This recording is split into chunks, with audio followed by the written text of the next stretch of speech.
அஜித் குமாரின் good bad ugly படத்தில் தன் 3 பாடல்களை பயன்படுத்தியதாக 5 கோடி நஷ்ட ஈடு கேட்ட இளையராஜா.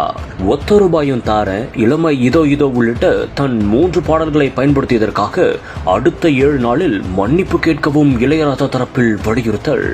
அப்போது இளையராஜாவின் பாடல்கள் குட் பேட் அக்லி படத்தில் இனிமேல் இருக்காதா? அஜித் நடிப்பில் வெளியாகி ரசிகர்கள் மத்தியில் பெரும் வரவேற்பை பெற்று ஓடிவரும் படம் தான் குட் பேட் அக்லி.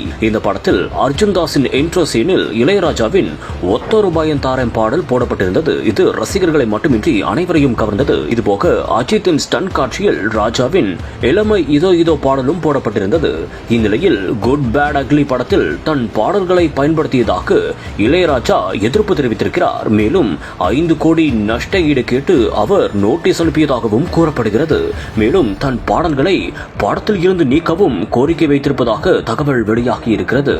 மேலும் அடுத்த 7 நாளில் நிபந்தனையற்ற மன்னிப்பும் கேட்க வேண்டும் என்று இளையராஜா தரப்பில் வலியுறுத்தப்பட்டுள்ளதாக தகவலும் வெளியாகி இருக்கிறது. இளையராஜா தரப்பில் தயாரிப்பு நிறுவனமான மைத்ரி மேக்கர்ஸ் மூவிக்கு அவர் நோட்டீஸ் அனுப்பியிருப்பதாகவும் தற்போது தகவல் வெளியாகி இருப்பது அனைவர் மத்தியிலும் பெரும் அதிர்ச்சியையும் பரபரப்பையும் ஏற்படுத்தி இருக்கிறது.